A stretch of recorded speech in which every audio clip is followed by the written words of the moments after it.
Այս վանքի հիմնադրումը կապվում է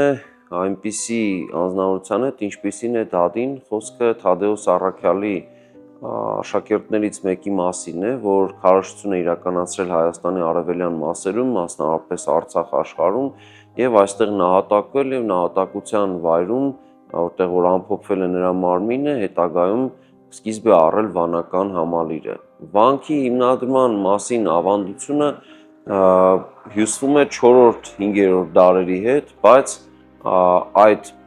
ժամանակաշրջանից շատ ավելի ուշ 9-րդ դարի սկզբներից նոր հիշատակվում է այն մատենագրական տեղեկություններում որպես գործող վանական համալիր։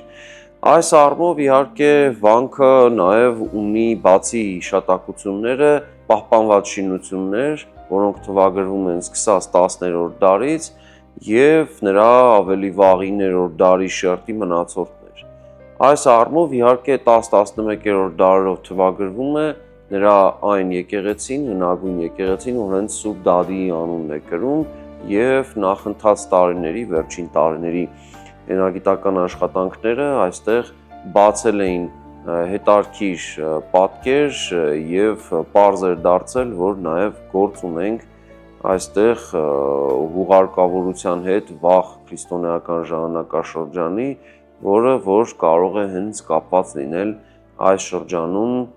քրիստոնեության տարածման եւ հիշյալ նահատակության դրվագի հետ։ Նախագծի գլխավոր գործընկերն է Converse բանկը, ֆինանսական աշխարհի ձեր հուսալի գործընկերը։